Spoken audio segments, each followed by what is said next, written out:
Territorio Reportaje.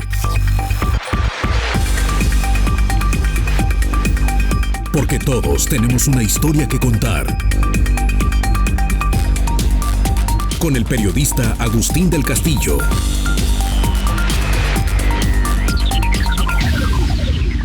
Las penínsulas de Yucatán y de Baja California fueron, hasta hace medio siglo, los últimos paraísos naturales mexicanos. Albergaban los dos territorios remotos e incomunicados que le quedaban al país, además de las cumbres de las Sierras Madres, el corazón de las selvas Lacandona y Zoque, y las islas aisladas miles de kilómetros aguas adentro en el Océano Pacífico. Fue en el sexenio de Luis Echeverría Álvarez en que fueron elevadas a categoría de estados sus dos demarcaciones más extremas, despobladas y ricas en diversidad biológica. Quintana Roo en el Caribe mexicano y Baja California Sur en la punta de la alargada geografía del extremo noroeste mexicano, entre el Mar de Cortés y el Pacífico. Esa decisión administrativa y política sellaría su destino. Hoy, la huella desarrollista, un modelo de crecimiento fundamentalmente extractivo, es decir, la mayor parte de las ganancias no se quedan en la región, aunque sí muchos empleos y oportunidades para negocios locales, pasa una costosa factura a su patrimonio y deja en precariedad a algunas de las más extensas y diversas áreas naturales protegidas del país, como son el Vizcaíno y Cabo Pulmo en el noroeste desértico, o Celestún, Ría Lagartos, Siancán y Calakmul, límites septentrionales de la formidable selva maya. Si Baja California fue manzana de la discordia y objeto de debates enconados durante las administraciones de Vicente Fox Quesada y Felipe Calderón Hinojosa por proyectos como la apuesta hotelera en Cabo Pulmo y la escalera náutica, desde la administración de Enrique Peña Nieto, la atención está en la amplia demarcación donde prosperaron las últimas ciudades mayas previo a la conquista española.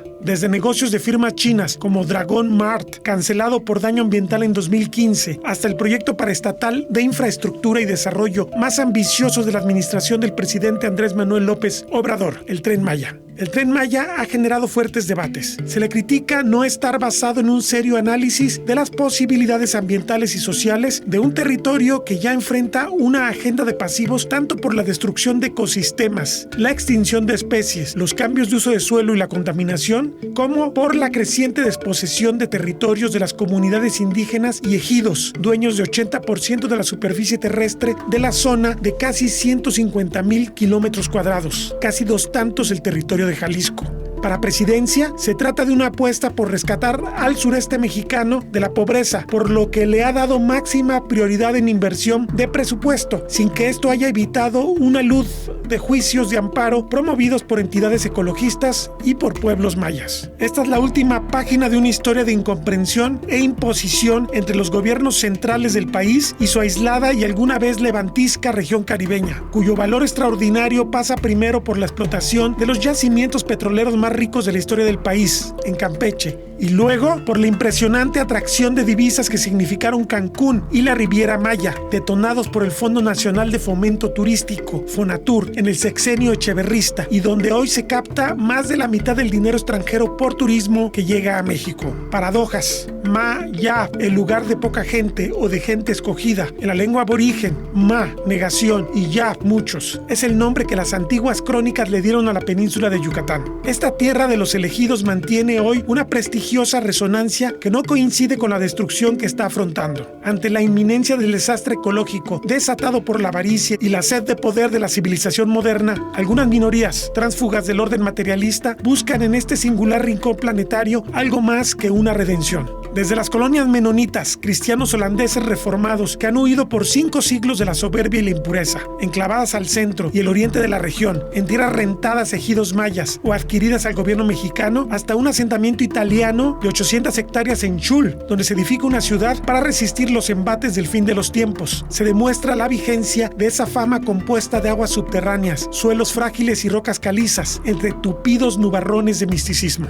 Hoy, en una aldea global anhelante de dioses, nadie niega la eficacia mediática de las profecías mayas, que anuncian la llegada del apocalipsis, designios emanados, ironía o sabiduría, iluminación o experiencia, de una cultura que cultivó el exceso y conoció el desastre de forma continua durante su largo andar secular. Lo cierto es que el milenarismo sorprendente y universal de Yucatán, un nombre también equívoco, Tectetán. No te entiendo, le decían los indígenas a los españoles cuando preguntaban el nombre de esta demarcación. Así, Yucatán se llama esta tierra, concluyen los conquistadores, según dice Fray Toribio de Benavente. Este milenarismo tiene su anverso en la crisis ambiental y social. Pudo ser una historia diferente, lo explica el empresario y activista ambiental que alguna vez poseyó negocios en Tulum, Juan Antonio de la Torre Magdalena. La belleza de la zona es apabullante. Tiene tantas versiones diferentes, visiones diferentes, histórica, de paisaje, subacuática, de cuevas. Es impresionante la cantidad de variedades, canales, navegables, ordenado. O sea, todo es una belleza y la cantidad de animales que habitan, todo es apabullante, ¿no? Yo no alcancé a conocer en 7 años que viví ahí, digamos, el 15% de todo y además de que me dediqué a ello, de lo que se puede experimentar ahí. Y este regalo que nos da la naturaleza en esa zona, evidentemente se tenía que haber conservado lo más pristino posible. Lo que ocurrió fue que los intereses de alguna manera le dieron prioridad a las ganancias y este tipo de decisión que tomaron, obviamente compitiendo en un ámbito mundial, les orilló a tomar decisiones y copiar modelos que la verdad no eran adecuados para la zona. Entonces los mayas ya lo tenían resuelto hace milenios, pero nosotros al llegar ahí, la verdad lo que hicimos fue alterar y imponer un sistema que obviamente iba desde que se inició, con aquella magia de que el turismo era la industria sin chimeneas. Que no contaminaba. Hasta que descubrieron que las chimeneas estaban apuntadas hacia el subsuelo. Entonces ahora, en un sistema tan frágil, ecológicamente hablando, está reproduciendo prácticamente lo que se está viviendo a nivel mundial, pero dramatizado por su fragilidad. Explícanos este tema de su fragilidad. ¿Por qué es tan distinto y tan complicado manejar el territorio en esa región si se quieren meter este tipo de modelos? Wow. Primero, es el tipo de suelo, le llaman suelo kárstico. El suelo kárstico es una acumulación de arrecifes en capas como en lajas durante milenios. Y curiosamente, si tú observas en corte la península, vas a ver que el agua de mar entra a profundidades considerables y el agua de lluvia que se filtra desde la superficie llega hasta el agua de mar y sobre ella se desliza hacia la costa. ¿No se mezcla? No se mezcla. Le llaman alóclina, ¿sí? La zona donde se juntan, que se alcanza a ver una especie como de turbulencia. Bellísimo y misterioso. Entonces toda esta belleza, auméntala de que ahí cayó el meteorito que mató a los dinosaurios. A los dinosaurios. Pero además estaría un montón de... Ese meteorito no fue único, fueron varios. Y hay diferentes tipos de cenotes, unos que son precisamente provenientes de este impacto, y pequeños impactos periféricos, y otros que proceden de la disolución que tiene el mismo manto acuífero que se va deslizando hacia la playa y en su camino va deslavando paulatinamente lo que le llaman el techo de la bóveda kárstica. Y pues, es una acción natural. Pero ¿qué pasa si tú le empiezas a meter detergentes? Si le empiezas a meter diluyentes, pesticidas, herbicidas, entonces aceleras el proceso de dilución y empiezan a caerse más rápido los techos y se generan más cenotes, porque realmente el cenote significa es la abertura que es por la que una tiene acceso. Es una acción erosiva. Pues. Es una acción erosiva. Entonces, ¿qué pasa si además llega esta cantidad tremenda de gentes y en lugar de manejar adecuadamente las heces fecales y lo que conlleva y sus desechos, las avientan directamente o con plantas de tratamiento que finalmente van a tener que aventar los lodos residuales hasta profundidades que creo que en la zona andan solicitando entre 60 y 100 metros, si de todos modos se van a unir al sistema tarde o temprano, pues termina por emerger, porque además flota. Entonces todo esto se conduce finalmente hacia la playa. Y en la playa, ¿qué sucede en la playa? Los seres que viven en la playa empiezan a recibir todos estos contaminantes. Los que mueren primero son los arrecifes. Y los arrecifes, al morir, se llaman barreras arrecifales, porque contienen el impacto de la ola que viene desde mar adentro.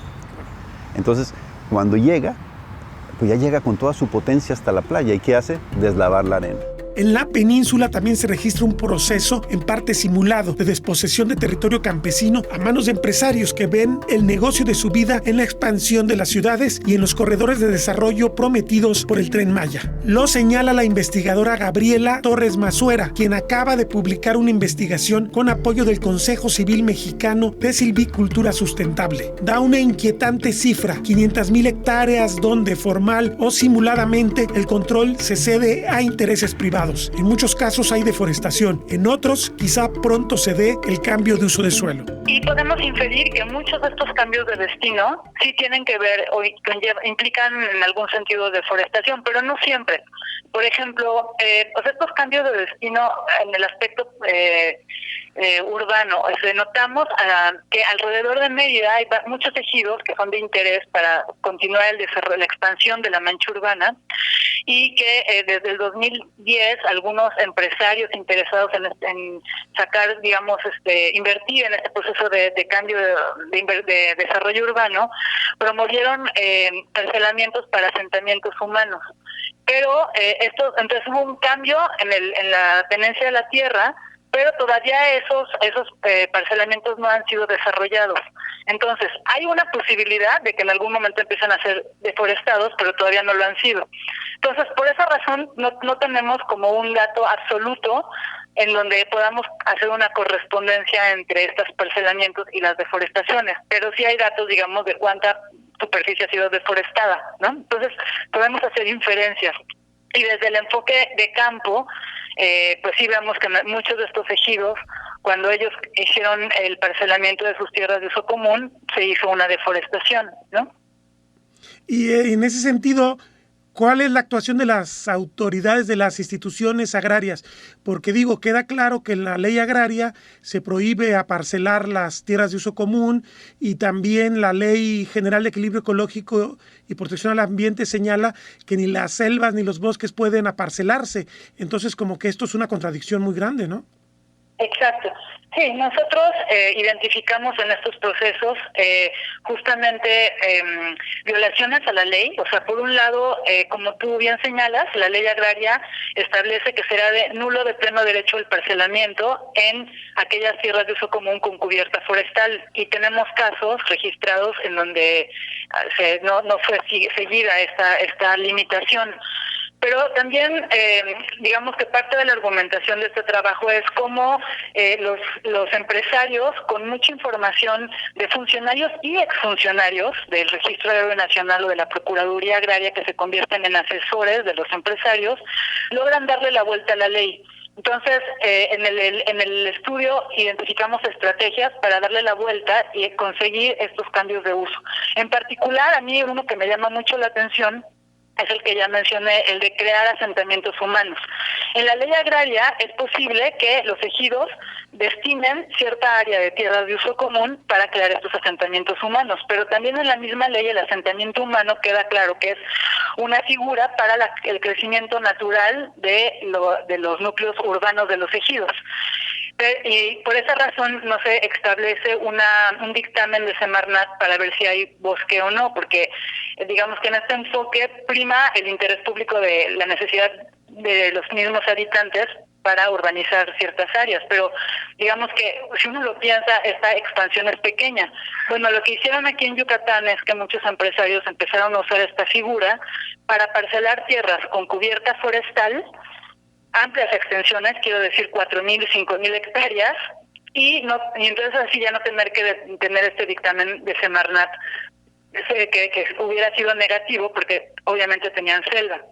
Entonces esa ha sido como que una de las maneras de darle la vuelta, y obviamente allí estuvo esta asesoría de los funcionarios agrarios. Entonces, formalmente no es ilegal, pero digamos que ha habido un uso inadecuado de esta figura de asentamiento humano, y eso fue logrado con la voluntad política de los funcionarios que estaban en su momento en el Registro Agrario Nacional o la Procuraduría Agraria.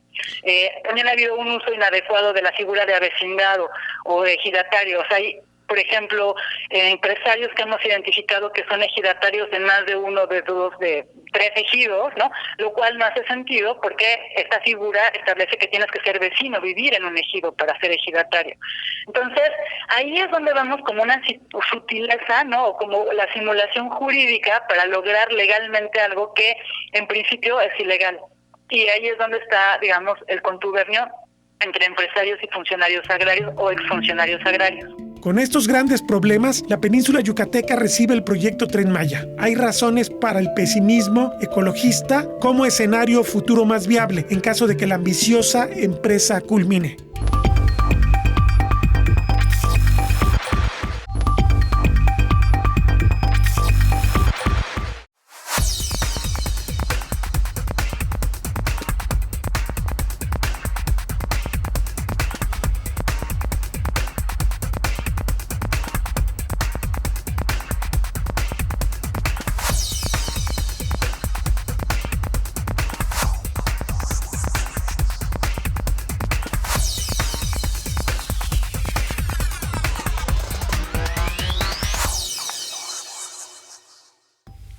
Datos de la Comisión Nacional Forestal revelan que el 28% de la deforestación nacional, es decir, 43.177 hectáreas al año, se da solo en la península de Yucatán, lo que ha obligado a establecer un programa temprano de acciones bajo la Estrategia Internacional de Reducción de Emisiones por Deforestación y Degradación de Bosques, más el componente social, acordada en el marco de los acuerdos sobre cambio climático.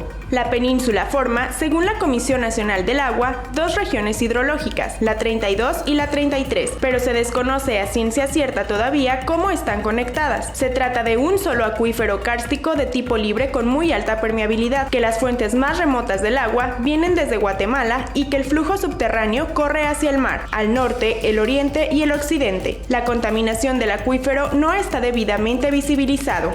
La economía de la península de Yucatán se ha transformado de forma radical en 4 décadas, tras la debacle enequenera, la crisis agropecuaria general y la apertura y éxito de Cancún como imán de inversión fundamental del país, señalan Juan Córdoba, Ana García de Fuentes y Matilde Córdoba en su artículo Modernidad ambiental frente a tradición, problemas y perspectivas en el caso de la península de Yucatán, publicado en los Históricos de Geografía de la Universidad Complutense. Entre 1970 y 1996, las actividades agropecuarias han perdido peso en la estructura del Producto Interno Bruto regional, al pasar de 25 a 4% del PIB local, mientras las actividades industriales pasaron de 20 a 25% y las de servicios de 55 a 71% del Producto Interno Bruto regional.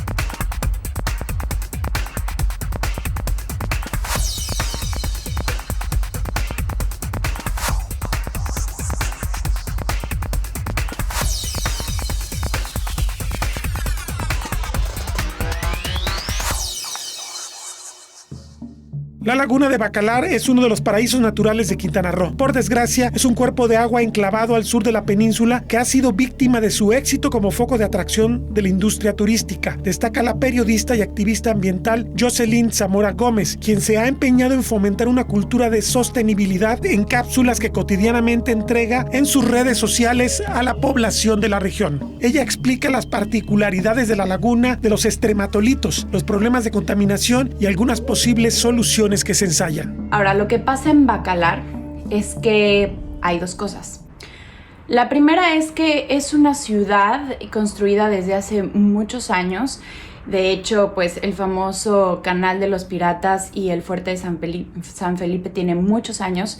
Entonces muchas casas están construidas y tienen fosas sépticas. Por otro lado, muchas construcciones y hoteles más nuevos están conectados al drenaje de aguas negras que lo controla la capa. El problema aquí es que, como les mencionaba, Bacalar ha crecido de manera exponencial, lo cual ha hecho que esto se salga de control y no haya una capacidad, o que no aguante la capacidad este tratamiento o estos sistemas de tratamientos de aguas residuales que tiene la ciudad.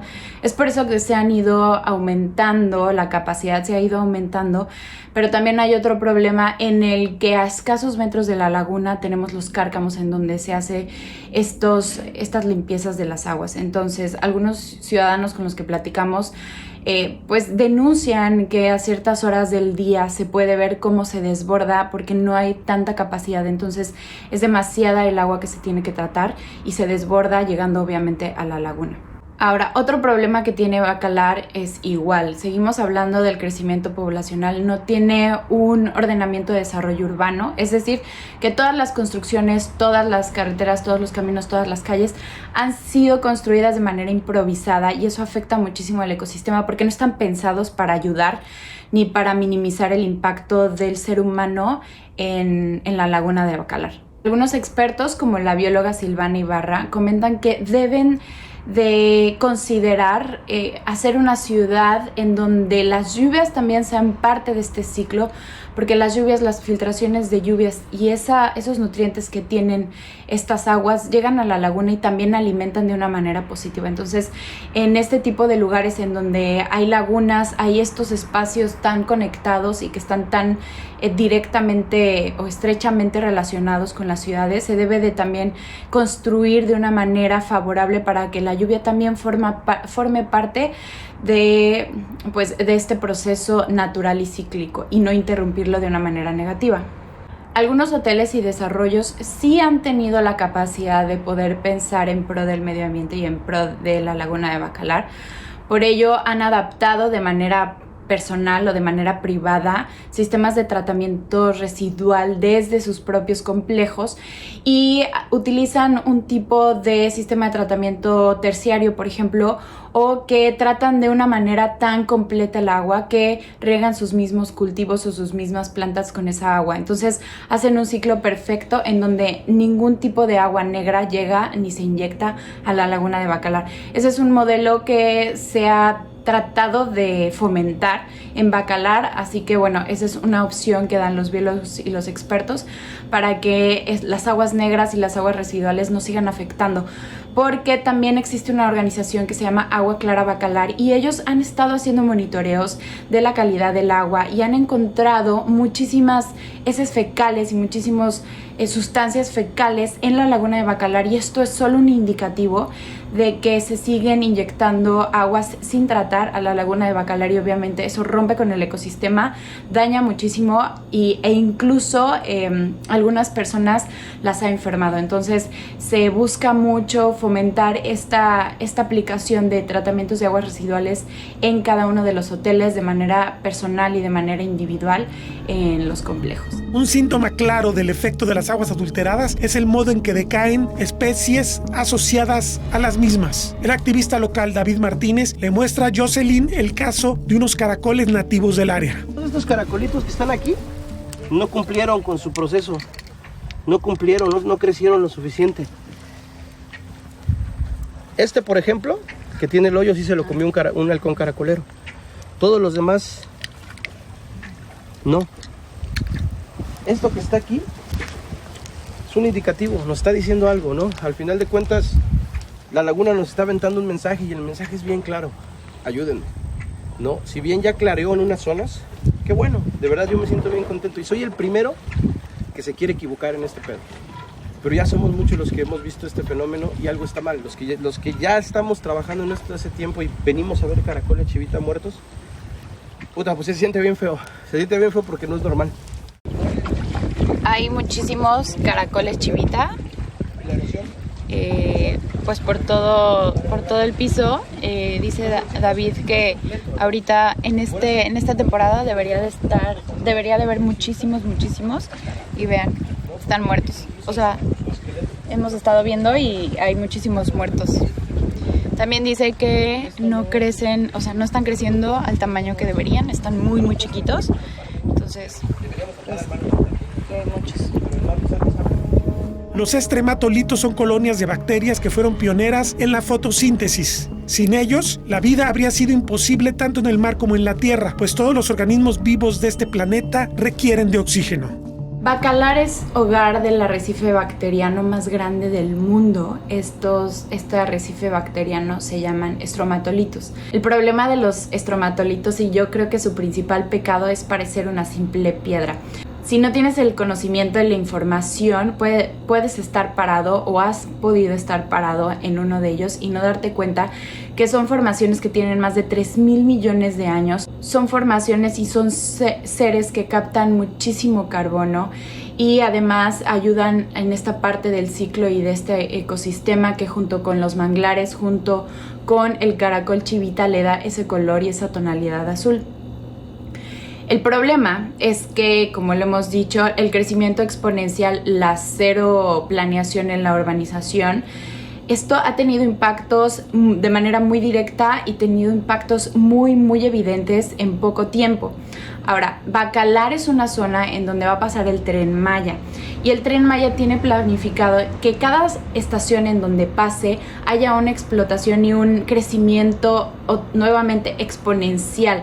Esto quiere decir que en Bacalar va a ser un problema porque si ahorita se están viendo afectados por este mal desarrollo y por esta mal conceptualización de la zona urbana, pues ahora con una estación en donde se prevé y se piensa que va a haber mucho más ingreso, más turismo, va a haber obviamente más ciudadanos, va a haber más personas que quieran y que construyan casas, eso va a afectar muchísimo. Muchos expertos en general ven negativa la presencia del Tren Maya, pero también ven negativo que se den en lugares en donde hay este tipo de problemas y donde los ecosistemas son tan frágiles como en la laguna de Bacalar. Este es otro gran problema que enfrenta Bacalar y si no se cuida desde ahora y si no se organiza y no se toman acciones, dicen los expertos, va a ser irremediable porque este color verde sí va a empezar a progresar y va a empezar a cambiar su tonalidad, se va a recuperar la laguna, pero cada vez va a ser más complicado y más difícil que estas tonalidades azules vuelvan a regresar.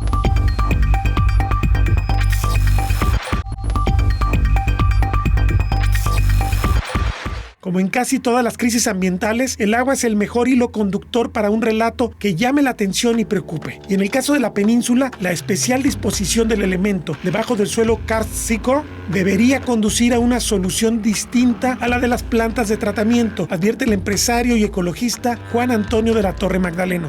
La solución es simple y parte del individuo y debe ser accesible a todos, para que todos lo puedan realizar. Si no lo puede hacer una sola persona, es irrealizable.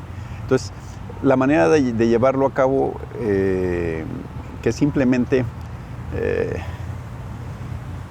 a veces me parece absurdo que, por ejemplo, se invierta tanto dinero en una planta de nitrogenados, ¿sí?, donde necesitan producir artificialmente lo que estás tirando jalándole. Se habría que incorporar este residuo a un proceso productivo que va a ser beneficioso, no enterrarlo. Exacto, y no mandarlo a los ríos. El pecado es en este caso, ¿verdad? Que no es aceptable que se esté mandando eso al subsuelo. Pues es tan fácil. Tendría que cortar eso. Para empezar. Pero además, ¿qué es más fácil de manejar? Una masa de 1 kilo que va a tener un proceso biológico natural, que diluirla en 16 litros y luego mandarla al subsuelo o a un río o a un caño, ¿no?, que va a terminar destrozando todo, ¿no? Y allá nos va a regresar la factura y ya anda, ya viene de regreso. Entonces, eso es lo que hay que solucionar de esencia, y a mí me extraña mucho la labor científica. O sea, ¿qué están haciendo los científicos al respecto? ¿Por qué no integran en su visión las soluciones, ¿no?, las soluciones obvias, directas, que pueden permitir que se sustente esta... Por ejemplo, en lugar de ser una planta de nitrogenados que utilice materiales 100% artificiales o sintéticos, y que además va a generar fertilizantes sintéticos, con las consecuencias que no sabemos cuáles de todas las enfermedades que estamos viviendo ahí son consecuencias de esos mismos. No se utiliza el material natural para lo natural y que además nos alimente naturalmente. Ese ciclo que rompimos desde la invención del excusado, ¿cómo lo podemos revincular, ¿no? para esto? Y entonces, muchas personas lo pueden hacer individual, yo lo hago en lo individual.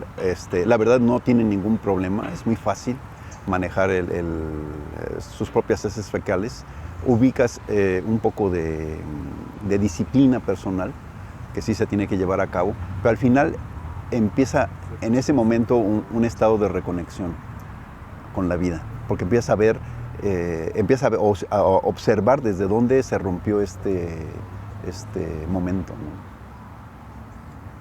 Porque digo, el modelo de plantas de tratamiento es falso que sea una solución, porque siempre tiene sus independientemente de que se inyecte agua limpia o no, que tú me decías hace rato que en realidad las plantas de tratamiento no funcionan ni siquiera, me decías de una sola, ¿verdad? Mira, es que es muy chistoso. Cuando tú haces una planta de tratamiento es más bien como ¿cómo le llaman a esto? La medicina que le dan a las gentes para que no crean que se están curando y no es nada, ¿cómo le dicen?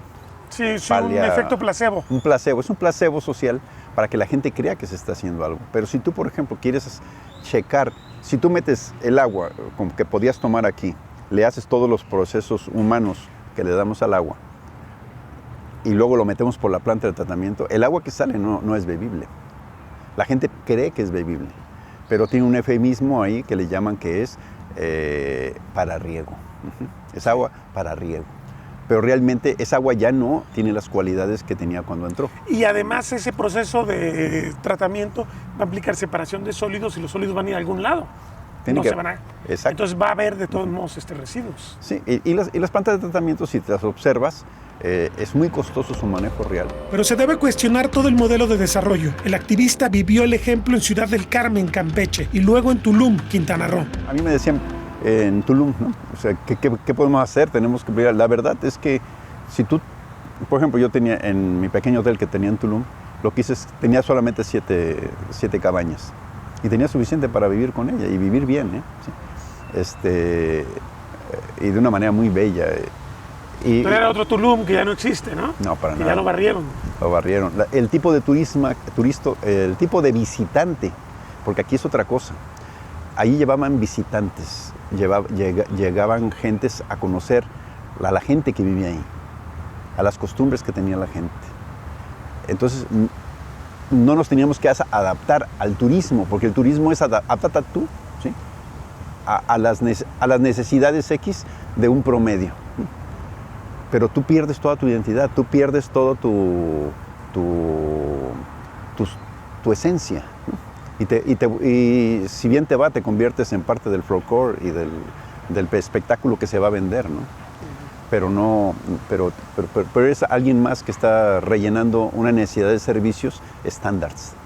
Claro. Ese es el turismo. Ahora, y estamos hablando de Quintana Roo, pero en realidad toda la península tiene este problema gravísimo, ¿verdad? Toda. Porque tú me comentabas que también te tocó vivir en... ¿Era Campeche donde viviste? Yo viví en Ciudad del Carmen, Campeche. Ciudad del Carmen, que es una ciudad que se hizo petrolera, ¿no? Sí. Esta ciudad es otra belleza también. A mí me tocó llegar a una Ciudad del Carmen con una gente tan amable, tan amigable. Estabas en tu casa cuando llegas a Ciudad del Carmen. ¿En qué años llegaste a vivir? Yo en el 83, 84. Cuando empezaba el boom petrolero. No, ya tenía su buen. Pero cuando llego a Ciudad del Carmen, era muy curioso porque todo el mundo se conocía, todo el mundo, la gente dormía con las puertas abiertas, las ventanas abiertas, la gente andaba en shorts, en chanclas, y era gente que tenía una capacidad económica muy fuerte. Pero tenían una belleza de trato. Era su trato era, llegabas a tu casa. Entonces, cuando yo llego a esta zona, cuando llego a esta zona me doy cuenta, de dos cosas que me llamaron la atención mucho de Tulum, cuando yo llego a Ciudad del Carmen me doy cuenta de dos cosas. Uno, había un solo prostíbulo y que la gente solía traer en su carro un tubo que lo clavaba en el piso, lo enterraba, le metía una bomba de mano y de ahí podían tomar agua para beber, para bañarse, para lavar el carro, de cualquier parte de la isla, porque es una isla.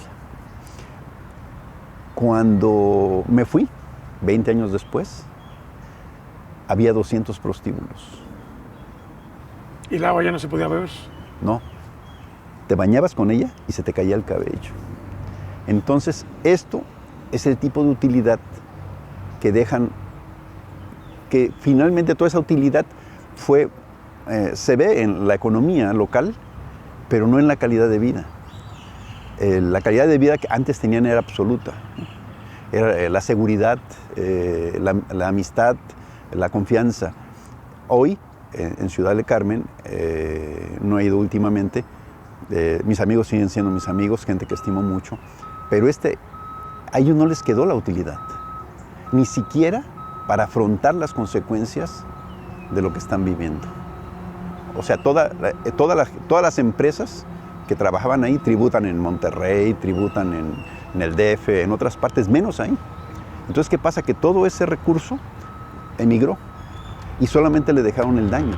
Juan Antonio de la Torre no ve la amenaza mayor en el tren, sino en la expansión del modelo de negocios estilo Cancún que podría arrastrar si no se controlan esos intereses. Y hace recomendaciones.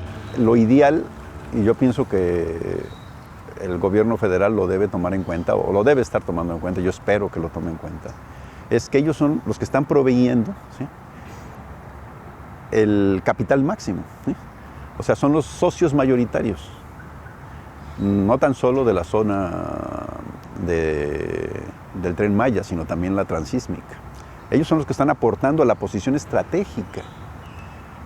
Ellos son los dueños, son los... sí, el territorio es de ellos. Claro. El territorio es de ellos, entonces no se vale que terminen siendo, de pasar de ser anfitriones a ser sirvientes.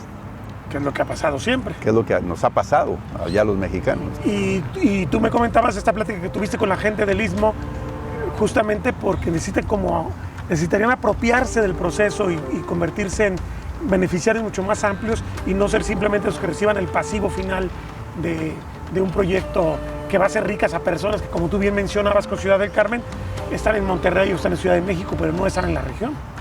Exacto. La idea es que esa gente, al menos, es una necesidad casi del planeta que pase por ahí esta cosa.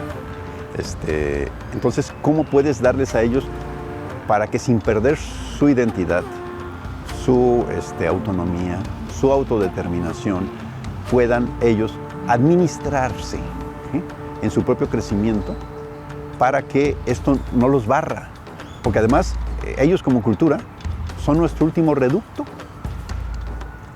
que tenemos para el problema ambiental.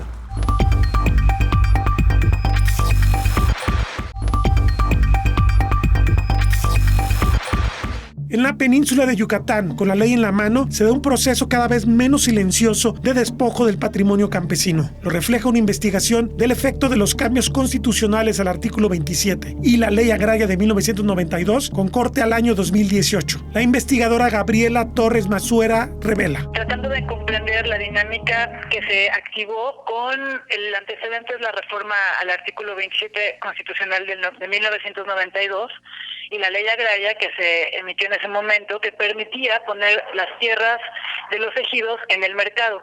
Entonces nos interesaba saber cómo se había dado este proceso en los 3 estados de la península de Yucatán.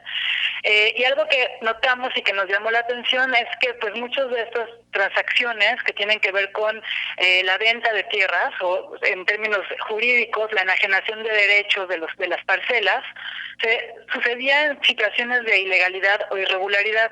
Entonces, este trabajo pues trata de explicar por qué hay como un conjunto de situaciones ilegales que han permitido la puesta en el mercado de un conjunto de tierras, y en este caso además son tierras de uso común de los ejidos, Y bueno, y damos datos, ¿no? O sea, el dato que ha llamado mucho a la prensa es que son más o menos 500,000 hectáreas las que en un periodo que va desde, ya dije, 1992 a 2018, que es como cuando le damos el corte al estudio, se privatizaron de alguna manera, ¿no? Entonces, y bueno, y por privatización también hablamos un poco que esto tiene que ver con que muchas de las tierras de los ejidos en la península son de uso común. Entonces, esta es una característica que de acuerdo a la ley, primero, son inalienables, no se pueden vender, y entonces ha habido estos mecanismos para privatizarlas. Entonces, el análisis trata de dar cuenta de este proceso. 500,000 hectáreas es un mundo impresionante, digo, porque yo he visto análisis a nivel nacional y se hablaba que la reforma del 92 no había generado en realidad un cambio muy fuerte en la tenencia de la tierra, salvo en zonas urbanas o en zonas turísticas. En el caso de Yucatán, lo que usted me está dando indica que Yucatán ha sido como un modelo muy distinto al resto de la República, ¿o será que también es por el tema de que todo Yucatán se considera de algún modo turístico y productivo? Bueno, o sea, primero decir que, bueno, la superficie de los ejidos y las comunidades en la península, pues, es muy grande. O sea, que quizás 500,000 hectáreas no es un porcentaje tan grande, pero, bueno, eso primero una aclaración, ¿no? O sea, por ejemplo, el territorio de Quintana Roo, el 80% del territorio es de ejidos. Entonces, esto quiere decir que solo es un porcentaje, no es un porcentaje tan grande. Pero déjeme decirle, es casi el tamaño del estado de Colima. Bueno, sí, ahí también hay que ver. Yo fíjate que no he analizado qué pasa en el Bajío o en la zona del centro del país o del norte. Eso me gustaría contrastarlo y creo que es algo que tendría que analizar. Pero sí decir que en muchas de estas regiones, quizás Colima sea un caso, el antecedente es un programa que se llamaba el programa Procede, que permitía, o sea, que cuando se instauró, que fue entre 1993 y el 2006, el propósito era un poco poner en marcha la ley agraria. Y esto en realidad quería decir que se certificaban a los ejidos y se establecían parcelas certificados parcelarios en aquellos ejidos que optaban por reconocer el parcelamiento. Entonces, en muchos de los ejidos, pues quizás en Colima o muchos en Jalisco, muchos de estos ejidos eran productivos agrícolamente, estaban parcelados, y entonces con este programa se establecieron las parcelas. Entonces, estas son las parcelas que se podían poner en el mercado y que en algunos casos cambiaron a dominio pleno, pero efectivamente el porcentaje a nivel nacional es menos del 5% de este cambio de régimen de propiedad. Esto que las tierras ejidales de propiedad social pasen a tierras de propiedad privada. En la península la característica es que la mayoría de los ejidos optaron por no parcelar y mantener sus tierras como de uso común. Entonces, el proceso de privatización que nosotros analizamos no forzosamente significa un cambio de régimen de propiedad. Esto es, que estas tierras todas hayan pasado a dominio pleno o hayan salido del régimen de propiedad social. Más bien, en algunos casos sucede, y como tú bien lo señalaste, tiene que ver con procesos de urbanización y también de la expansión de la industria turística que requiere esa certeza jurídica que es el dominio pleno. Pero también en la península ha habido una expansión de tipo agroindustrial o, por ejemplo, proyectos de energías renovables que no requieren que las tierras cambien a dominio pleno, con contratos de usufructo es suficiente. Pero estos contratos de usufructo en la práctica significan una privatización, porque desde el enfoque de los ejidos, las tierras ya no pueden ser usufructuadas por los ejidatarios. Por lo general, el uso común de ejidos ampara selvas, lo que da dimensión ambiental a la disposición de tierras a los ejidatarios y comuneros. ¿Por qué la mayoría de los ejidos en la península mantuvieron como tierras de uso común, ¿no? Y justamente ahí está la respuesta, porque muchas de esas tierras tenían selva, tienen una cubierta forestal. Y quiero decir que aquí en la península sí hay ganadería, pero también hay otro tipo de actividades que digamos, hacen las personas, los ejidatarios, campesinos mayas de la zona, y que no solo tienen que ver con ganadería. La apicultura, por ejemplo, es una actividad importantísima, y la apicultura, los apicultores usan los montes, así les llaman los montes de los ejidos, que son estas tierras de uso común con selva, para poner a sus apiarios. Hay actividades también de milpa, que es un sistema rotativo, Entonces también hacen uso de estas tierras de uso común. Entonces, en efecto, cuando hay una conversión de estas tierras de uso común a parcela, eso significa un cambio de actividad, ¿no?, fuerte, en muchos casos que tiene que ver con deforestación. Esto lo hemos observado particularmente en ciertas regiones, por ejemplo en Campeche y en Bacalar. Y hubo una fuerte migración de población menonita que viene del norte del país, que viene aquí buscando agua y tierra para sembrar y expandir ciertos cultivos, por ejemplo la soya o el maíz híbrido, y entonces esto ha generado deforestación en estas áreas. Son 500,000 hectáreas, una superficie superior a Tlaxcala y cercana a la que tiene el estado de Colima. Pero preocupan en particular unas 5,000 hectáreas cercanas a ciudades, donde una simulación que haga pasar al empresario por avecindado exime de dictamen de impacto ambiental para un centro de población. Ahora, esta superficie que me señalas, 4 a 5,000 hectáreas, ¿se ha dado en los alrededores de Cancún, de Mérida, de los principales centros urbanos? Correcto, eso lo observamos sobre todo en ejidos que son de interés para empresarios vinculados a la expansión urbana en Mérida, pero también en la Riviera Maya. Por ejemplo, esto lo vimos me parece que es en el ejido de Tulum, es Jacinto Pat, uno de los ejidos que tienen que ver con esta expansión del ejido de Tulum. Me parece que también lo observamos hay varios mecanismos para generar esto, entonces tendré que revisarlo, pero hicimos una tabla en donde observábamos en qué ejido habían generado estos asentamientos humanos. Incluso podemos ver que muchos de estos nuevos polígonos no están cercanos ni siquiera al núcleo de población, o sea que tienen que ver más con esta expansión de la mancha urbana y del interés de ciertos empresarios que especulan sobre esta expansión urbana. Pero tiene que ver particularmente entonces con la expansión de Mérida y de toda la zona de la Riviera Maya a lo largo de la costa en Quintana Roo. Y unos pensando mal, pues con el proyecto que viene, que no nomás es un tren, sino nuevos centros de población, uno pensaría que hay ejidatarios de estos que han sido habilitados con estos procedimientos jurídicos tramposos y que están dispuestos a levantar la mano para favorecer los cambios con base en la misma ley, o sea, seguir con el mismo truco tratando de generar la expansión del modelo de negocio.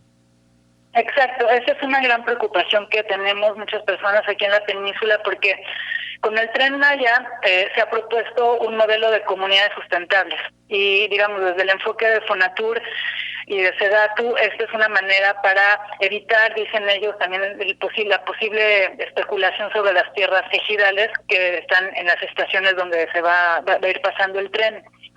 Pero nos preocupa mucho porque sabemos que en algunos ejidos el Fonatur se ha acercado para pedirles entre 1,000 y hasta 3,000 hectáreas para la creación de estos. En primer momento hablaban de polos de desarrollo y luego ya lo renombraron a comunidades sustentables.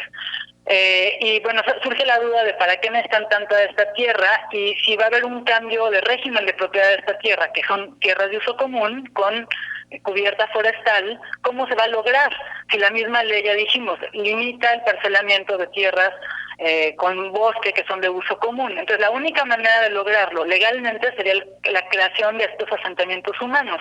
Y entonces esto ya nos está hablando de un problema, ¿no? De un problema de desarrollo que, bueno, quizás desde el enfoque del Sedatu o Fonatur se quiere regular, pero yo veo que, o sea, simplemente ya este cambio de asentamiento humano ya es problemático.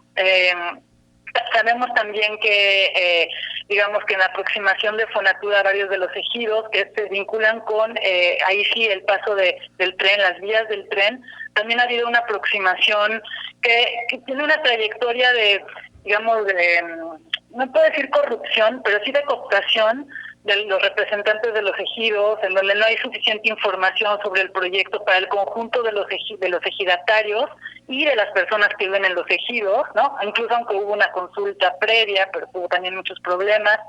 Entonces, sí vemos que hay un tipo de inercia que digamos, de estos procesos de apropiación o de privatización que se están repitiendo y yo no veo claramente cómo se va a detener eso, ¿no? También vemos que empieza a haber especulación de tierra en algunos ejidos que pueden ser de interés para este proyecto del Tren Maya, como en la zona de Calakmul, ¿no? Inversionistas que están llegando a tocar la puerta a los ejidos para comprar tierras y la manera en que se hace, pues tiene que ver con estos procesos que ya vimos que son como trucados. Y no hay un posicionamiento claro de la administración de Sedatu frente a esto. Un panorama complejo, sombrío. Los optimistas siempre creen que hay remedio por las asombrosas habilidades humanas, cuestión de pensar más allá de los intereses particulares. Para los más pesimistas, en cambio, sería irresistible una lectura en los símbolos de la vieja literatura maya. Dice el libro de Chilam Balam de Chuyamel: el dios Itzam dará su rostro a su reinado, se le sentirá 3 veces en 3 años, y cuando se cierre la 10ª generación, semejantes a las de palmera serán sus hojas, semejantes al de la palmera será su olor, su cielo estará cargado de rayos, sin lluvias chorreará el pan de Catún, del 13 a Au Catún, multitud de lunares son la carga de Catún, se perderán los hombres y se perderán los dioses, 5 días será mordido el sol y será visto. Territorio Reportaje.